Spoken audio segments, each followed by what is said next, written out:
Hai, Assalamualaikum warahmatullahi wabarakatuh. Perkenalkan, nama saya Ade Nurulianti dengan NIM 23032003. Hari ini kita akan membahas satu topik yang mungkin terdengar sederhana, tetapi sesungguhnya sangat dekat dengan kehidupan kita setiap hari. Bahkan tanpa kita sadari, sejak bangun tidur sampai kita kembali tidur, kita selalu berhubungan dengan apa yang disebut harta. Coba kita pikirkan sebentar, saat kita bangun pagi, kita menggunakan rumah sebagai tempat tinggal, kita menggunakan pakaian, kita menggunakan makan dan minum, kita menggunakan handphone atau berkomunikasi, kita membeli paket internet, kita menggunakan kendaraan untuk bekerja, kuliah, atau menjalankan aktivitas sehari-hari. Pertanyaannya, apakah semua itu termasuk harta? Kemudian pertanyaan berikutnya muncul, apakah semua harta yang kita miliki benar-benar menjadi mutlak kita? Nah, disinilah menariknya ekonomi Islam. Karena dalam sistem ekonomi modern, khususnya dalam ekonomi kapitalis, seringkali manusia memandang harta sebagai suatu yang bebas dimiliki, bebas digunakan, bahkan bebas dikumpulkan tanpa batas selama diperoleh secara ilegal menurut hukum negara. Tetapi Islam memiliki sudut pandang yang berbeda. Islam tidak hanya bertanya berapa banyak harta yang Anda miliki, tetapi Islam juga bertanya dari mana harta itu diperoleh, bagaimana cara mengelolanya, digunakan untuk apa, dan apakah ada hak orang lain di dalamnya. Inilah yang menjadikan ekonomi Islam unik. Karena ekonomi Islam tidak memisahkan antara aktivitas ekonomi dengan nilai moral, etika, ibadah, serta tanggung jawab sosial. Nah, coba bayangkan sebuah kondisi, ada seseorang yang memiliki kekayaan miliaran rupiah, rumah besar, mobil mewah, bisnis di mana-mana. Menurut ukuran ekonomi konvensional, orang ini mungkin dianggap sukses. Tetapi dalam pandangan Islam, ukuran keberhasilan tidak berhenti pada jumlah kekayaan.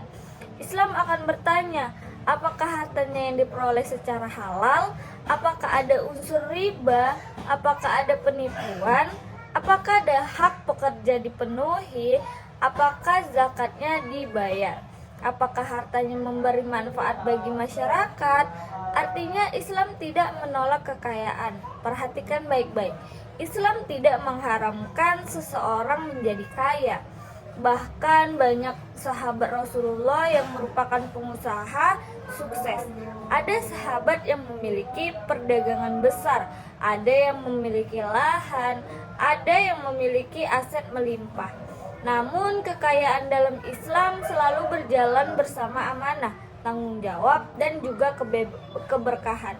Nah, pada materi kali ini kita akan belajar untuk memahami secara lebih mendalam mengenai apa sebenarnya pengertian harta dan kepemilikan dalam Islam.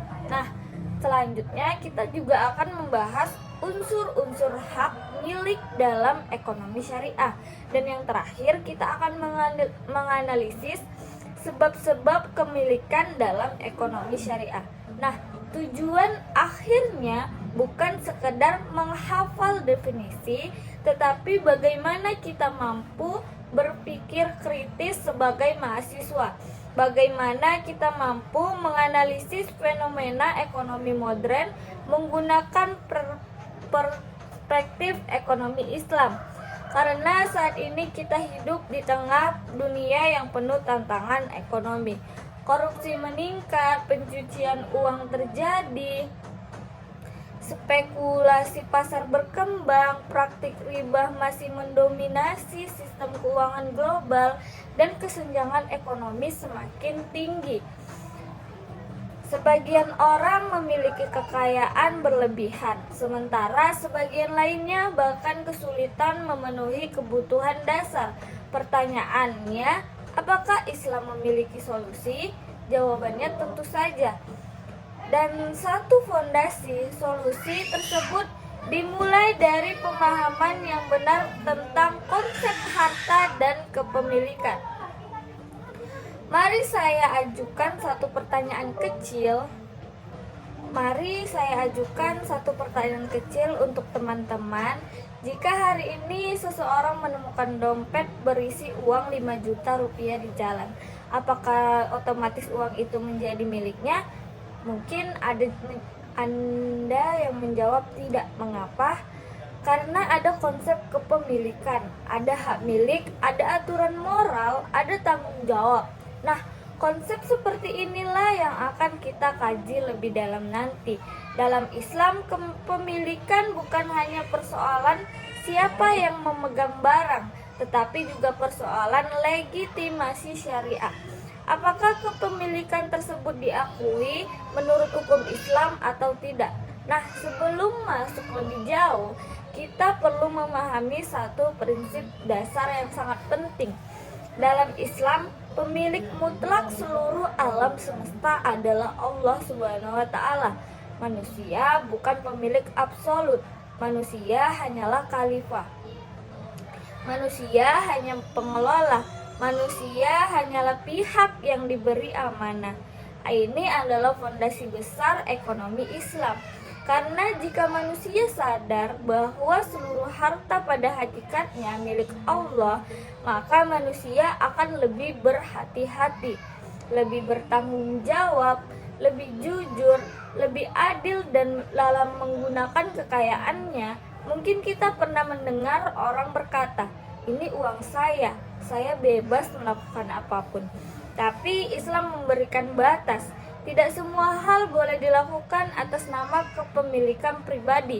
Contohnya, seseorang memiliki makanan, tetapi ia tidak boleh menggunakan untuk membahayakan orang lain. Seseorang memiliki modal, tetapi ia tidak boleh menggunakan modalnya untuk praktik riba, perjudian, atau bisnis yang merusak masyarakat. Artinya, hak milik dalam Islam ada, tetapi bukan tanpa batas. Ada aturan, ada etika, ada tanggung jawab sosial. Inilah yang membedakan ekonomi Islam dengan sebagian sistem ekonomi lain. Oleh karena itu, pada sesi pembelajaran hari ini, saya mengajak teman-teman untuk tidak hanya mendengarkan materi sebagai teori, tetapi cobalah menghubungkan dengan kehidupan nyata. Dengan aktivitas jual beli online, dengan menggunakan rekening bank, dengan bisnis digital, dengan investasi, dengan warisan keluarga, dengan kepemilikan tanah, dengan fenomena ekonomi yang sedang terjadi di masyarakat. Karena konsep harta dan kepemilikan bukan sekadar materi ujian, tetapi realistis dalam kehidupan. Baik teman-teman, siapkan fokusnya karena kita akan memasuki pembahasan yang sangat penting dalam ekonomi syariah. Mari kita mulai pembahasan pertama mengenai pengertian harta dalam Islam.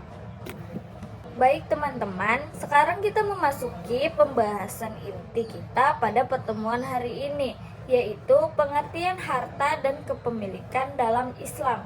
Saya ingin membuka bagian ini dengan satu pertanyaan sederhana. Kalau hari ini saya bertanya kepada teman-teman, apa itu harta? Jawaban yang muncul mungkin beragam. Ada yang menjawab uang, ada yang menjawab rumah, tanah, mobil, sawah, emas, tabungan, investasi, maupun bisnis. Bahkan mungkin sekarang ada yang menjawab aset digital, cryptocurrency, konten monetisasi, atau toko online. Semua jawaban itu masuk akal. Tetapi pertanyaannya penting adalah, apakah definisi harta dalam Islam sesederhana itu? Apakah semua yang bernilai ekonomi otomatis disebut harta? Ataukah Islam memiliki cara pandang tersendiri? Nah, disinilah kita mulai masuk pada pemikiran ekonomi syariah yang menarik. Nah, jadi teman-teman, dalam bahasa Arab, istilah harta dikenal dengan kata al-ma'al. Secara bahasa, ma'al mengandung makna yang sesuatu yang condong disukai, dikumpulkan, dipelihara, disimpan, dan dimanfaatkan oleh manusia. Artinya apa? Secara fitrah, manusia memang menyukai harta. Coba kita jujur saja, siapa sih yang tidak senang ketika naik gaji? Siapa yang tidak senang ketika omset perusahaan bertambah? Dan siapa yang tidak senang ketika rekening bertambah isi saldonya? Nah, mayoritas manusia menyukai kekayaan, dan Islam memahami realitas itu. Islam tidak datang untuk menghapus naluri manusia terhadap harta. Islam datang untuk mengatur hubungan antara manusia dengan harta. Ini penting, bukan menghapus, tetapi mengatur. Karena kalau manusia dibiarkan tanpa aturan dalam mencari kekayaan, maka apa yang terjadi? Penipuan, korupsi, monopoli, riba, eksploitasi, kecurangan, pencurian, dan juga ketimpangan ekonomi. Dan itulah yang banyak kita lihat dalam realitas modern. Karena itu Islam memberi fondasi. Nah, apa sih fondasinya? Islam mengajarkan bahwa harta bukan sekedar alat pemuas keinginan, tetapi juga bagian dari amanah kehidupan. Nah, teman-teman, mari kita masuk kepada definisi menurut para ulama. Nah, menurut sebagian ulama fiqh, harta adalah sesuatu yang memiliki nilai, dapat dimiliki, serta dapat dimanfaatkan menurut kebiasaan yang dibenarkan. Nah, perhatikan kata kuncinya, memiliki nilai, dapat dimiliki, dapat dimanfaatkan secara sah. Nah, berarti tidak semua benda otomatis disebut harta menurut Islam. Contohnya begini, udara sangat penting bagi kehidupan manusia, nilainya besar. Tapi secara umum, udara bebas belum termasuk objek kepemilikan individual dalam kondisi normal. Nah, adapun contoh lainnya, sesuatu yang haram dikonsumsi menurut syariat memiliki persoalan tersendiri dalam status kehartaannya. Nah, ini menunjukkan bahwa ekonomi Islam tidak hanya melihat aspek materi, tetapi juga melihat aspek halal dan legalitas syariahnya. Sekarang saya ingin bertanya kepada teman-teman, jika seseorang memiliki uang hasil korupsi miliaran rupiah, apakah secara angka itu harta? Secara fisik iya, tetapi secara syariah ada persoalan yang sangat besar karena cara memperolehnya tidak benar. Maka dalam Islam, pembahasan harta tidak dapat dipisahkan dari asal perolehannya. Ini salah satu karakter unik ekonomi syariah. Ekonomi konvensional sering fokus pada kepemilikan legal formal. Islam bertanya lebih jauh, bagaimana cara mendapatkannya, halal atau haram, adil atau zalim, merugikan orang lain atau tidak. Nah, teman-teman, Al-Quran juga banyak berbicara tentang harta. Salah satu menarik adalah Allah tidak menggambarkan harta hanya sebagai kenikmatan. Kadang harta disebut sebagai nikmat, kadang disebut ujian, kadang disebut amanah, kadang bahkan bisa menjadi fitnah. Artinya apa? Hubungan manusia dengan harta sangat kompleks. Harta bisa membawa kebaikan, tetapi juga bisa menyeret manusia pada kehancuran. Karena itu Islam membangun keseimbangan. Islam tidak anti kaya. Saya ulangi, Islam tidak anti kaya.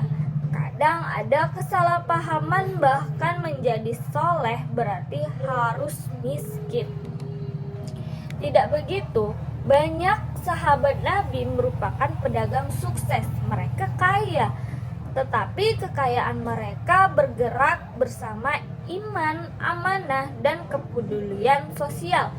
Jadi persoalannya bukan pada jumlah kekayaan, persoalannya pada cara memperoleh dan cara menggunakan kekayaan tersebut. Sekarang kita masuk lebih dalam, apa fungsi harta dalam Islam? Pertama, sebagai sarana memenuhi kebutuhan hidup. Manusia butuh makan, butuh pakaian, butuh tempat tinggal, butuh pendidikan, butuh kesehatan, dan juga butuh keamanan ekonomi. Semua itu membutuhkan sumber daya. Islam mengajarkan kebutuhan manusia tersebut. Kedua, harta juga berfungsi sebagai alat ibadah. Ini yang sering dilupakan oleh kebanyakan orang.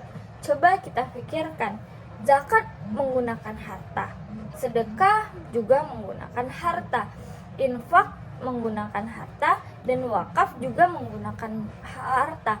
Bahkan ibadah haji memerlukan kemampuan finansial. Artinya harta dalam Islam bukan hanya instrumen ekonomi, tetapi juga instrumen spiritual. Menarik bukan? Jadi uang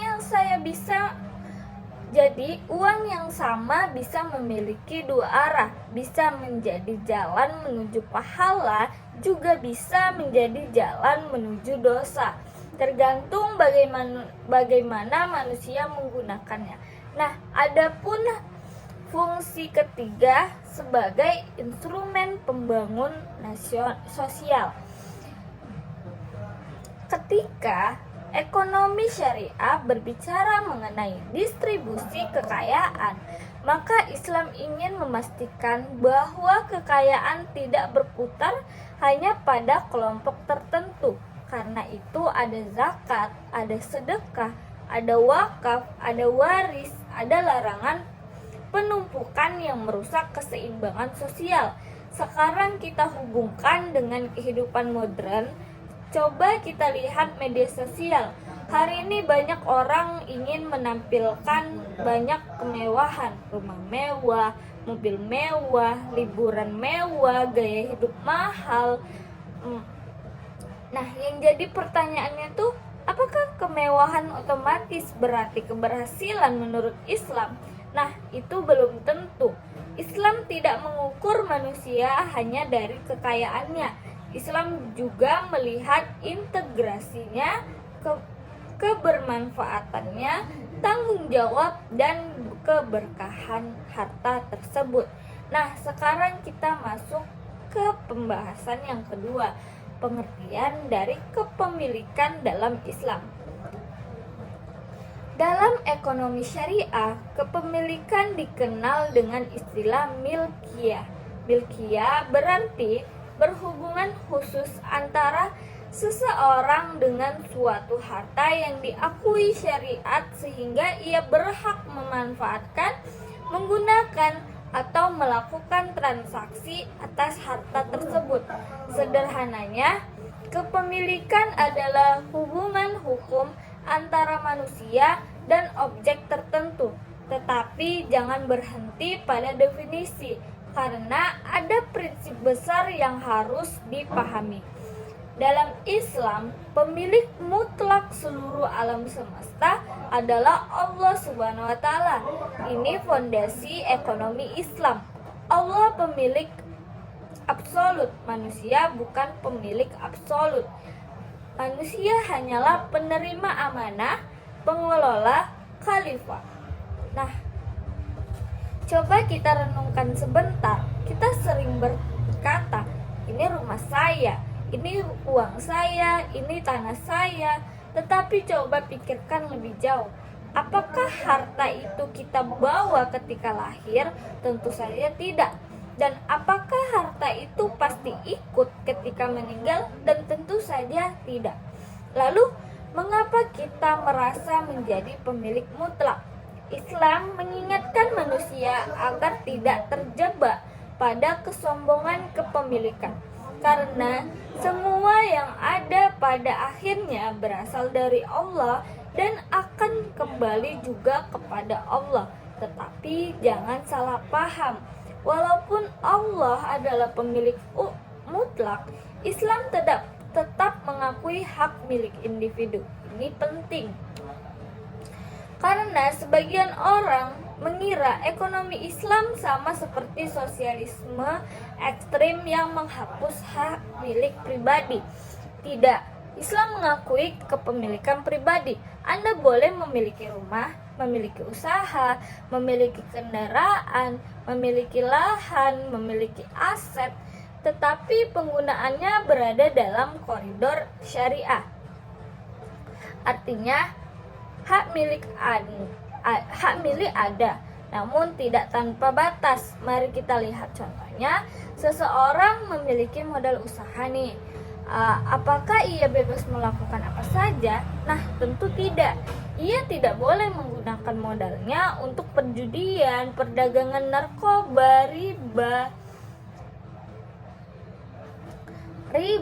penipuan, eksploitasi manusia. Nah, artinya apa? Islam memberikan kebebasan ekonomi, tetapi disertai tanggung jawab moral. Inilah keseimbangan yang sangat menarik dalam ekonomi Islam. Tidak terlalu bebas seperti kapitalisme ekstrim, tidak terlalu membatasi seperti sosialisme ekstrim, tetapi seimbang. Sekarang saya ingin mengajak teman-teman untuk berpikir kritis. Dalam kapitalis, kepemilikan pribadi sangat dominan, pasar sangat bebas, akumulasi modal menjadi pusat. Akibatnya apa? Kadang muncul kesenjangan yang besar. Segelintir orang menguasai kekayaan besar, sementara sebagian lainnya berjuang memenuhi kebutuhan dasar. Dalam sosialisme, kepemilikan negara sering sangat dominan. Kebebasan individu bisa terbatas. Insentif ekonomi dapat menurun. Lalu bagaimana Islam? Islam mengambil jalan tengah. Islam mengakui hak individu, tetapi tetap menjaga tanggung jawab sosial.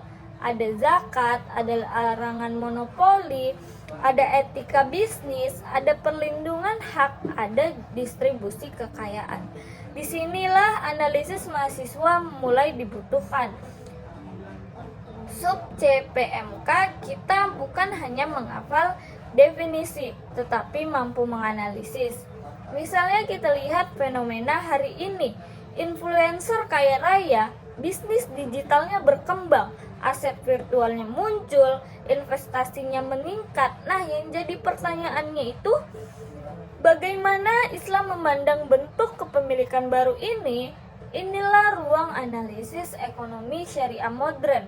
Karena konsep harta dan kepemilikan terus bertemu berkembangannya dengan zaman. Tetapi prinsip syariahnya tetap menjadi kompas, dan prinsip itu dimulai dari pertanyaan sederhana. Apakah halal? Apakah adil? Apakah memberi manfaat? Nah, apakah ada unsur kezaliman dari harta tersebut? Nah, teman-teman, itulah dasar penting untuk memahami konsep harta dan kepemilikan dalam Islam sebelum kita masuk pada pembahasan berikutnya mengenai unsur-unsur hak milik dalam ekonomi syariah dan sebab-sebab kepemilikan dalam Islam. Nah, sekarang saya ingin mengajak kita berpikir lebih kritis lagi, karena memahami harta dan kepemilikan dalam Islam tidak cukup hanya berhenti pada definisi. Kita harus memahami karakteristik harta menurut ekonomi syariah. Apa saja karakteristiknya? Nah, yang pertama itu harta harus memiliki manfaat. Ini penting. Dalam Islam, sesuatu tidak dianggap bernilai hanya karena mahal, tetapi juga harus ada unsur manfaatnya. Nah, coba kita bayangkan, jika ada seseorang membeli sesuatu dengan harga tinggi, tetapi barang itu tidak memberi manfaat, bahkan membawa mudarat, maka Islam memandangnya berbeda, karena konsep nilai dalam Islam tidak hanya ekonomis, tetapi juga moral dan kemanfaatannya. Nah, yang kedua, harta dapat disimpan atau dimanfaatkan, misalnya emas, uang, rumah, tanah, kendaraan, peralatan produksi, aset usaha, semuanya dapat dimanfaatkan. Sekarang kita masuk ke contoh yang lebih modern. Bagaimana dengan akun media sosial yang menghasilkan uang? Bagaimana dengan channel YouTube? Bagaimana dengan toko digital? Bagaimana dengan hak cipta, software, desain digital, dan NFT, dan juga aset virtual? Nah, inilah yang menariknya ekonomi syariah kontemporer, karena perkembangan ekonomi modern memunculkan bentuk-bentuk harta baru. Maka para ahli fikih dan ekonomi syariah melakukan kajian, apa status hukumnya, apakah memenuhi syarat kehartaan, apakah ada nilai, apakah ada manfaat, apakah ada unsur gharar, penipuan, atau spekulasi berlebihan.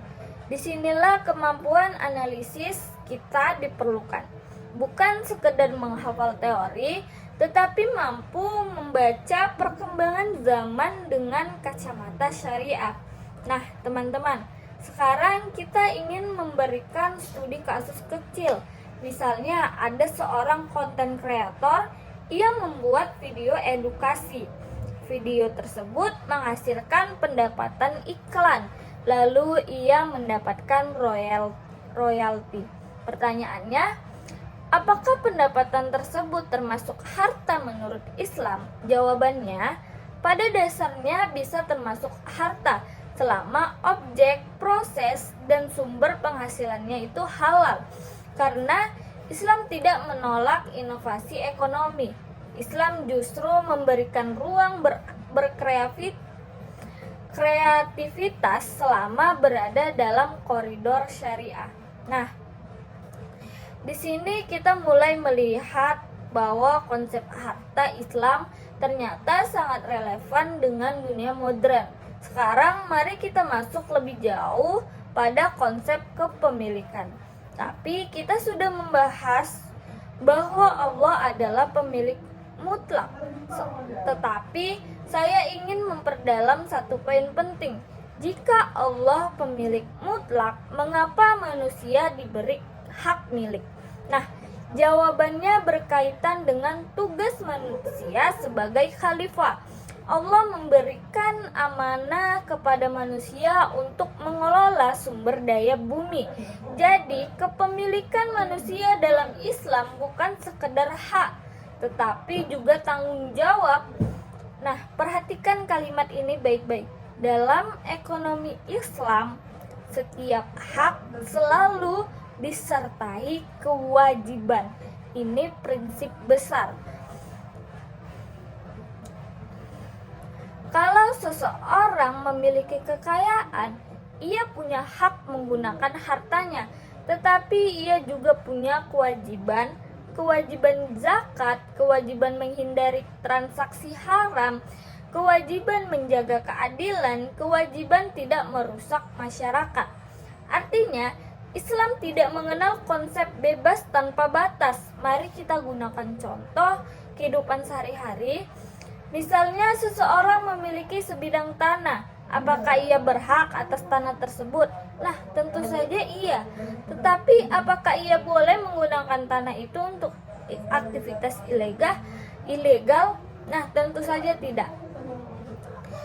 Apakah ia boleh menzalimi masyarakat sekitar? Tentu saja tidak. Nah, apakah ia boleh menggunakan hak miliknya untuk merusak kemaslahatan umum? Tentu saja tidak.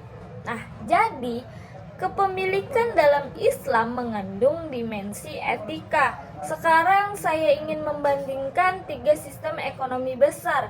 Mari kita mulai dari kapitalisme. Dalam kapitalisme, kepemilikan pribadi sangat kuat.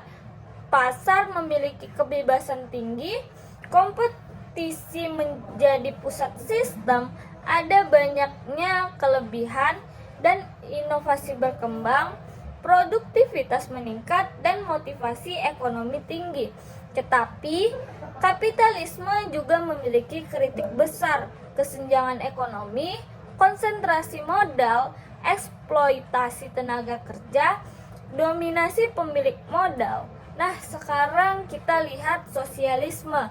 Dalam sosialisme, kepemilikan kolektif atau negara lebih dominan. Tujuannya adalah pemerataan, keadilan distribusi, mengurangi dominasi individu kaya. Tetapi sistem ini juga menghadapi tantangan. Kadang kebebasan ekonomi berkurang, insentif inovasi melemah, birokrasi ekonomi menjadi berat. Nah, lalu bagaimana posisi Islam? Islam mengambil jalan tengah. Islam mengakui kepemilikan individu, tetapi tidak membiarkan individualismenya liar. Islam mengakui kepentingan sosial, tetapi tidak menghapus hak pribadi. Ini yang membuat ekonomi syariah sering disebut sebagai sistem keseimbangan. Ada kebebasan, tetapi ada aturan. Ada keuntungan, tetapi juga ada etika. Ada kepemilikan, tetapi ada tanggung jawabnya. Nah, teman-teman, sekarang saya ingin mengajak kita melakukan analisis sederhana. Lihat fenomena ekonomi hari ini. Sebagian orang mempunyai banyak rumah, banyak tanah, banyak aset. Sebagian orang bahkan sulit memenuhi kebutuhan pokoknya. Pertanyaannya, bagaimana Islam memandang distribusi kekayaannya? Apakah Islam mengharuskan semua orang memiliki kekayaan yang sesama? Nah, tentu tidak. Islam mengakui perbedaan ekonomi, tetapi Islam tidak membiarkan ketimpangan menjadi alat penindasan. Karena itu ada mekanisme distribusi, yaitu ada zakat, ada sedekah, ada infak, ada wakaf, ada warisan, ada larangan penimbunan, ada prinsip tolong-menolong ekonomi. Nah, di sini saya ingin mengajukan pertanyaan kepada teman-teman. Jika seseorang memiliki penghasilan besar, tetapi sama sekali tidak peduli pada zakat, sedekah, atau tanggung jawab sosial, apakah konsep kepemilikannya sudah sesuai dengan spirit ekonomi Islam? Nah, karena ekonomi Islam tidak hanya membahas apa yang dimiliki, tetapi juga apa dampak kepemilikan itu bagi masyarakat. Sekarang kita masuk ke contoh lain. Kasus uang temuan. Anda berjalan di jalan raya, kemudian menemukan dompet berisi 5 juta rupiah. Tidak ada orang di sekitar. Pertanyaan saya, apakah otomatis menjadi milik Anda? Dalam logika syariah tidak sesederhana itu, karena ada konsep hak pemilik, ada amanah, ada prosedur, dan juga ada tanggung jawab. Inilah contoh sederhana. Bahkan kepemilikan dalam Islam tidak semata-mata berdasarkan siapa yang memegang barang, tetapi berdasarkan legitimasi yang benar. Sebagai contoh lain, bisnis online, marketplace, affiliate marketing, digital product, monetisasi konten, investasi aplikasi. Bagaimana Islam memandang ini? Nah, inilah pentingnya memahami konsep harta dan kepemilikan, karena prinsip dasarnya tetap sama. Halal, jelas, adil, tidak zalim, tidak merusak, dan juga tidak manipulatif. Nah, pada titik ini saya ingin kita menyimpulkan satu hal penting. Konsep harta dan kepemilikan dalam Islam bukan sekedar teori ekonomi. Ini adalah cara pandang hidup, cara manusia memandang kekayaan, cara manusia memandang tanggung jawab, cara manusia memandang hubungan antara dunia, moralitas, dan juga ibadah. Karena dalam Islam, mencari nafkah bisa menjadi ibadah, mengelola usaha bisa menjadi ibadah, menggunakan kekayaan untuk membantu orang lain bisa menjadi ibadah. Tetapi pada saat yang sama, harta juga bisa memiliki sebab kesombongan, sebab konflik, sebab penindasan, dan juga sebab kerusakan. Maka pertanyaan besarnya bukan berapa banyak harta yang kita miliki, tetapi bagaimana kita memperoleh, menggunakan, dan mempertanggungjawabkan harta tersebut. Dan inilah jembatan yang akan membawa kita pada pembahasan berikutnya.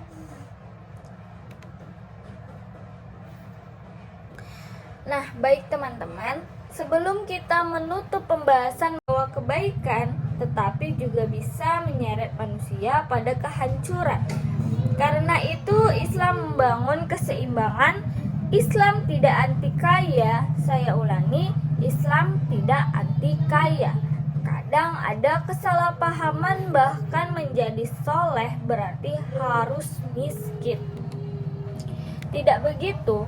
Banyak sahabat Nabi merupakan pedagang sukses. Mereka kaya, tetapi kekayaan mereka bergerak bersama iman, amanah, dan kepedulian sosial. Jadi persoalannya bukan pada jumlah kekayaan.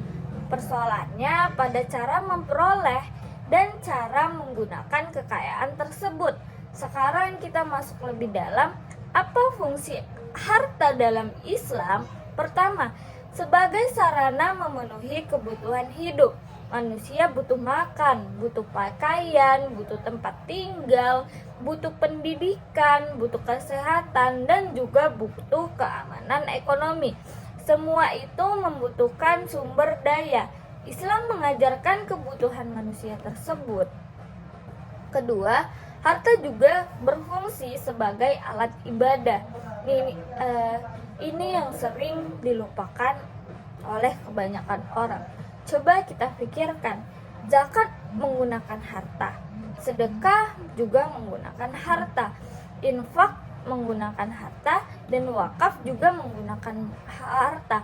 Bahkan ibadah haji memerlukan kemampuan finansial.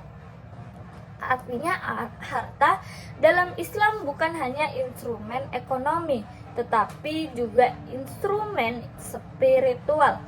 Menarik bukan? Jadi uang yang sama bisa memiliki dua arah, bisa menjadi jalan menuju pahala, juga bisa menjadi jalan menuju dosa. Tergantung bagaimana manusia menggunakannya. Nah, adapun fungsi ketiga sebagai instrumen pembangun sosial. Ketika ekonomi syariah berbicara mengenai distribusi kekayaan, maka Islam ingin memastikan bahwa kekayaan tidak berputar hanya pada kelompok tertentu. Karena itu ada zakat, ada sedekah, ada wakaf, ada waris, ada larangan penumpukan yang merusak keseimbangan sosial. Sekarang kita hubungkan dengan kehidupan modern. Coba kita lihat media sosial. Hari ini banyak orang ingin menampilkan banyak kemewahan, rumah mewah, mobil mewah, liburan mewah, gaya hidup mahal. Nah, yang jadi pertanyaannya itu, apakah kemewahan otomatis berarti keberhasilan menurut Islam? Nah, itu belum tentu.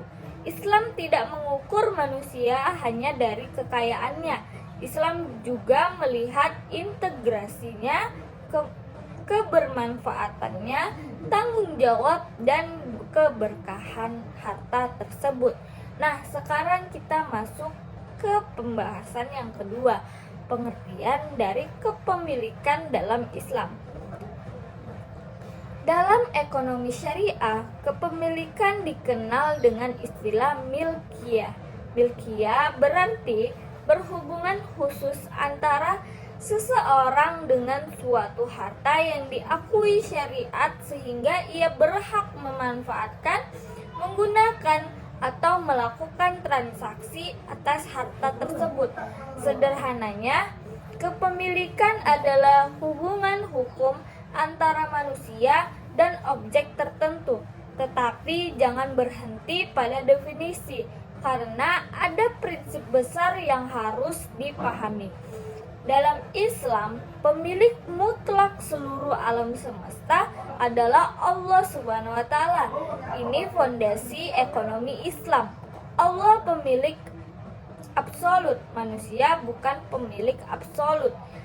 Manusia hanyalah penerima amanah, pengelola, khalifah. Nah, coba kita renungkan sebentar. Kita sering berkata, ini rumah saya, ini uang saya, ini tanah saya. Tetapi coba pikirkan lebih jauh. Apakah harta itu kita bawa ketika lahir? Tentu saja tidak. Dan apakah harta itu pasti ikut ketika meninggal? Dan tentu saja tidak. Lalu, mengapa kita merasa menjadi pemilik mutlak? Islam mengingatkan manusia agar tidak terjebak pada kesombongan kepemilikan. Karena semua yang ada pada akhirnya berasal dari Allah dan akan kembali juga kepada Allah. Tetapi jangan salah paham. Walaupun Allah adalah pemilik mutlak, Islam tetap mengakui hak milik individu. Ini penting. Karena sebagian orang mengira ekonomi Islam sama seperti sosialisme ekstrim yang menghapus hak milik pribadi. Tidak, Islam mengakui kepemilikan pribadi. Anda boleh memiliki rumah, memiliki usaha, memiliki kendaraan, memiliki lahan, memiliki aset, tetapi penggunaannya berada dalam koridor syariah. Artinya, hak milik ada, namun tidak tanpa batas. Mari kita lihat contohnya. Seseorang memiliki modal usaha nih. Apakah ia bebas melakukan apa saja? Nah, tentu tidak. Ia tidak boleh menggunakan modalnya untuk perjudian, perdagangan narkoba, riba, penipuan, eksploitasi manusia. Nah, artinya apa? Islam memberikan kebebasan ekonomi, tetapi disertai tanggung jawab moral. Inilah keseimbangan yang sangat menarik dalam ekonomi Islam. Tidak terlalu bebas seperti kapitalisme ekstrim, tidak terlalu membatasi seperti sosialisme ekstrim, tetapi seimbang. Sekarang saya ingin mengajak teman-teman untuk berpikir kritis. Dalam kapitalis, kepemilikan pribadi sangat dominan, pasar sangat bebas, akumulasi modal menjadi pusat. Akibatnya apa? Kadang muncul kesenjangan yang besar. Segelintir orang menguasai kekayaan besar, sementara sebagian lainnya berjuang memenuhi kebutuhan dasar. Dalam sosialisme, kepemilikan negara sering sangat dominan. Kebebasan individu bisa terbatas. Insentif ekonomi dapat menurun. Lalu bagaimana Islam? Islam mengambil jalan tengah. Islam mengakui hak individu, tetapi tetap menjaga tanggung jawab sosial. Ada zakat, ada larangan monopoli, ada etika bisnis, ada perlindungan hak, ada distribusi kekayaan. Disinilah analisis mahasiswa mulai dibutuhkan. Sub CPMK kita bukan hanya menghafal definisi, tetapi mampu menganalisis. Misalnya kita lihat fenomena hari ini, influencer kaya raya, bisnis digitalnya berkembang, aset virtualnya muncul, investasinya meningkat. Nah, yang jadi pertanyaannya itu, bagaimana Islam memandang bentuk kepemilikan baru inilah ruang analisis ekonomi syariah modern.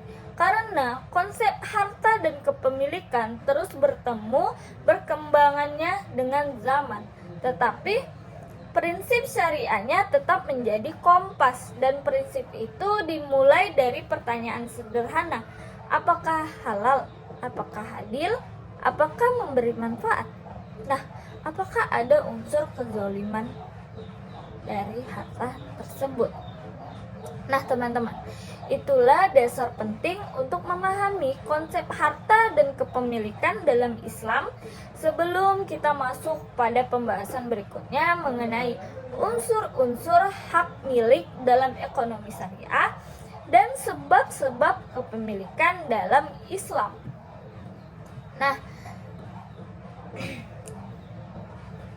sekarang saya ingin mengajak kita berpikir lebih kritis lagi, karena memahami harta dan kepemilikan dalam Islam tidak cukup hanya berhenti pada definisi.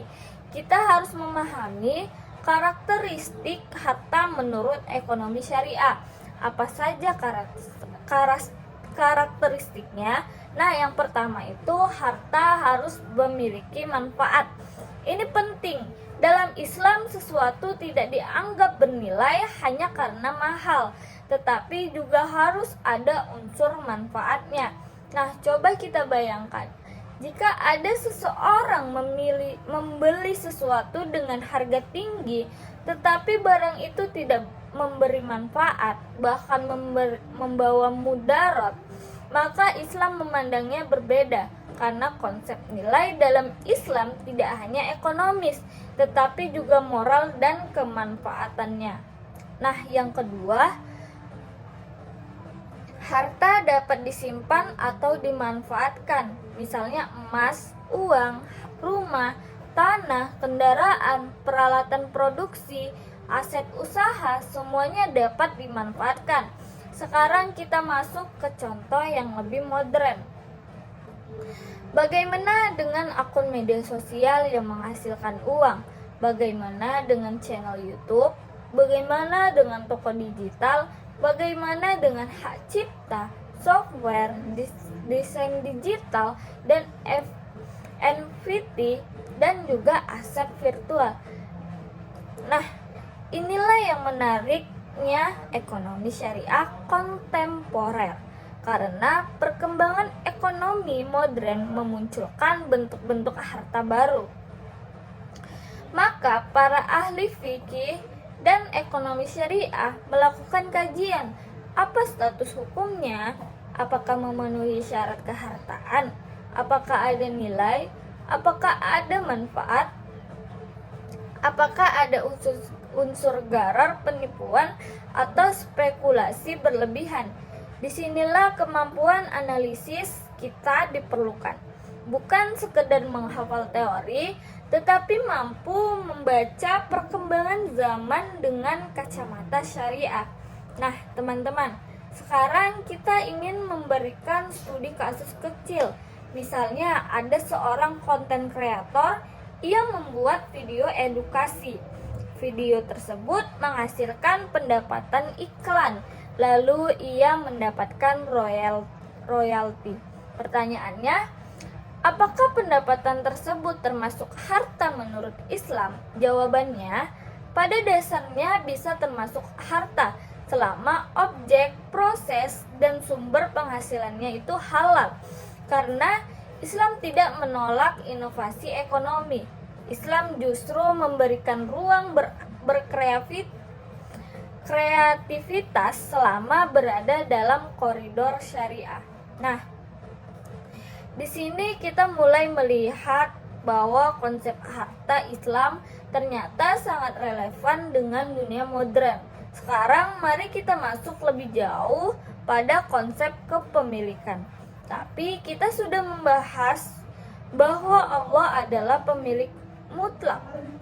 Tetapi saya ingin memperdalam satu poin penting. Jika Allah pemilik mutlak, mengapa manusia diberi hak milik? Nah, jawabannya berkaitan dengan tugas manusia sebagai khalifah. Allah memberikan amanah kepada manusia untuk mengelola sumber daya bumi. Jadi, kepemilikan manusia dalam Islam bukan sekedar hak, tetapi juga tanggung jawab. Nah, perhatikan kalimat ini baik-baik. Dalam ekonomi Islam, setiap hak selalu disertai kewajiban. Ini prinsip besar. Kalau seseorang memiliki kekayaan, ia punya hak menggunakan hartanya, tetapi ia juga punya kewajiban zakat, kewajiban menghindari transaksi haram, kewajiban menjaga keadilan, kewajiban tidak merusak masyarakat. Artinya, Islam tidak mengenal konsep bebas tanpa batas. Mari kita gunakan contoh kehidupan sehari-hari. Misalnya seseorang memiliki sebidang tanah, apakah ia berhak atas tanah tersebut? Nah, tentu saja iya. Tetapi apakah ia boleh menggunakan tanah itu untuk aktivitas ilegal? Nah, tentu saja tidak. Apakah ia boleh menzalimi masyarakat sekitar? Tentu saja tidak. Nah, apakah ia boleh menggunakan hak miliknya untuk merusak kemaslahatan umum? Tentu saja tidak. Nah, jadi kepemilikan dalam Islam mengandung dimensi etika. Sekarang saya ingin membandingkan 3 sistem ekonomi besar. Mari kita mulai dari kapitalisme. Dalam kapitalisme, kepemilikan pribadi sangat kuat.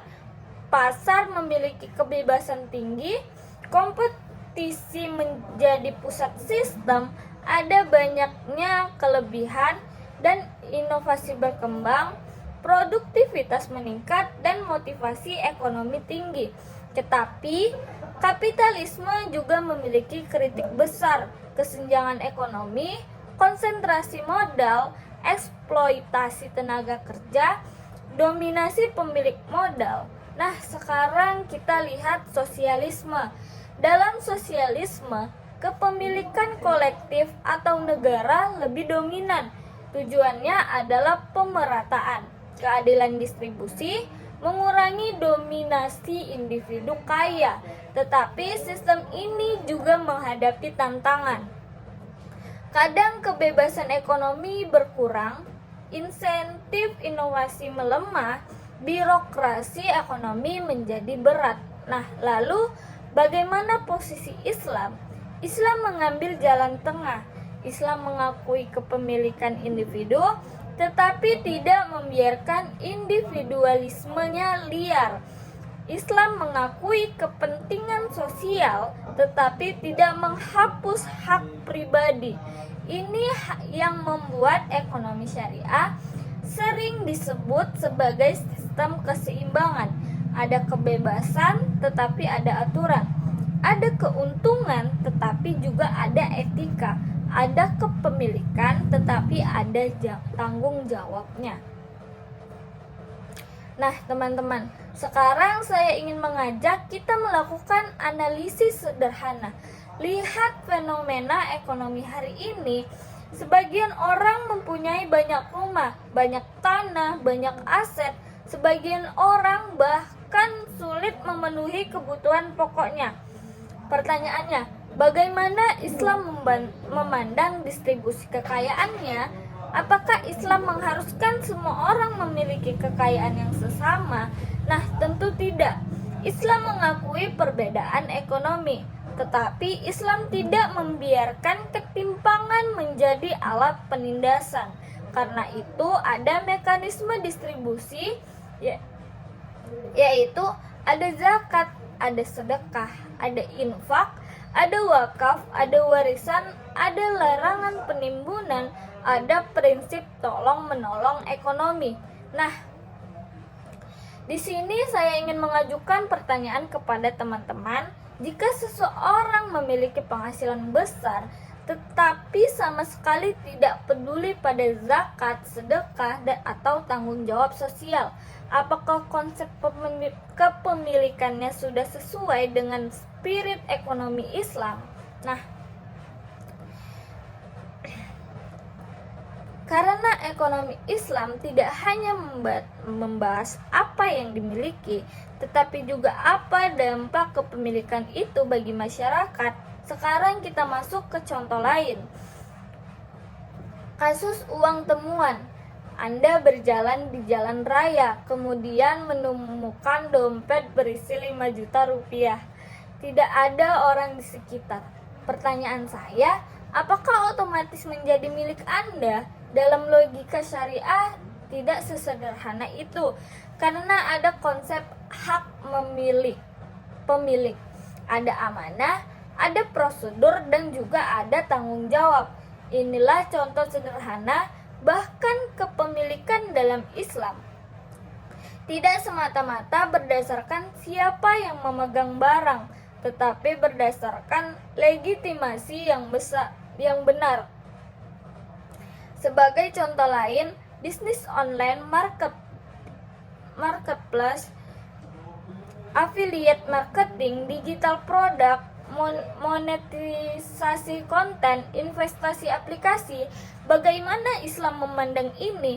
Nah, inilah pentingnya memahami konsep harta dan kepemilikan, karena prinsip dasarnya tetap sama. Halal, jelas, adil, tidak zalim, tidak merusak, dan juga tidak manipulatif.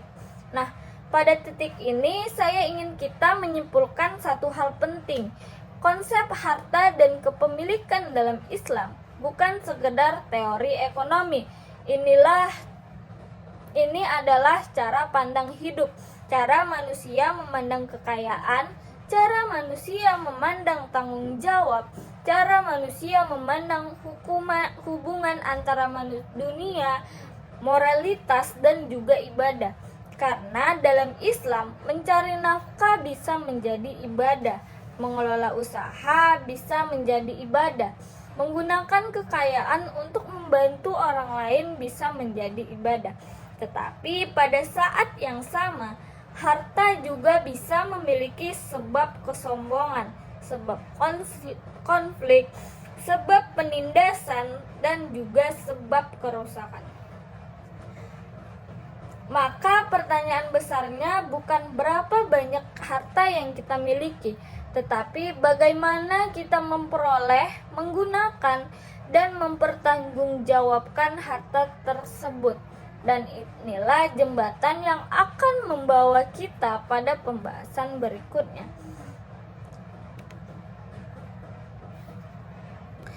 Nah, baik teman-teman, sebelum kita menutup pembahasan, tanpa terasa kita sudah sampai pada akhir pembahasan pertama mengenai konsep harta dan kepemilikan dalam Islam. Dan kalau kita perhatikan bersama, sebenarnya ada satu benang merah besar dari keseluruhan diskusi kita hari ini. Islam tidak memandang harta sekedar sebagai angka, tidak sekedar saldo, tidak sekedar aset, tidak sekedar simbol status sosial, tetapi Islam memandang harta sebagai bahan dari amanah kehidupan manusia. Karena itu, cara pandang Islam terhadap ekonomi menjadi jauh lebih luas. Islam tidak hanya bertanya berapa yang kita miliki, tetapi juga bertanya bagaimana cara memperolehnya, bagaimana cara menggunakannya, bagaimana ada keberkahan di dalamnya, apakah ada hak orang lain yang harus ditunaikan. Nah, di sini letak kedalaman ekonomi syariah. Karena ekonomi Islam tidak hanya membentuk pasar, tetapi juga membentuk karakter manusia. Tidak hanya membangun sistem transaksi, tetapi juga membangun tanggung jawab moral. Nah, saya ingin mengajak kita merenungkan satu hal sederhana sebelum melanjutkan materi. Bayangkan seseorang memiliki kekayaan yang sangat besar, rumah banyak, usahanya berkembang, kendaraannya mewah, investasi di mana-mana. Secara ekonomi mungkin ia tampak berhasil, tetapi pertanyaan penting adalah apakah semua itu otomatis menjadi miliknya secara sah menurut syariah? Nah, pertanyaan inilah yang membawa kita pada pembahasan berikutnya. Karena ternyata dalam ekonomi Islam tidak cukup hanya mengatakan ini milik saya, tapi ada syarat, ada batas, ada unsur hukum, ada legitimasi syariah, ada struktur hak dan tanggung jawab. Artinya, Islam tidak hanya berbicara mengenai keberadaan kepemilikan, tetapi juga membahas apa yang membuat kepemilikan itu sah, kuat, dan diakui menurut syariat. Coba kita gunakan contoh sederhana. Misalnya seseorang memegang suatu barang, apakah otomatis dia menjadi pemiliknya? Belum tentu. Seseorang bisa memegang barang pinjaman, bisa memegang barang titipan, bisa memegang barang hasil sewa, bisa memegang barang hasil transaksi yang belum tersempurna. Artinya, tidak semua pengusahaan barang otomatis sama dengan kepemilikan penuh. Nah, di sini kita mulai masuk ke wilayah yang lebih mendalam dalam ekonomi syariah. Kita akan berbicara tentang apa sebenarnya unsur hak milik dalam ekonomi syariah. Apakah seseorang bebas melakukan apa saja atas hartanya? Apakah ada batas penggunaannya? Apakah ada hak sosial yang melekat pada kepemilikan?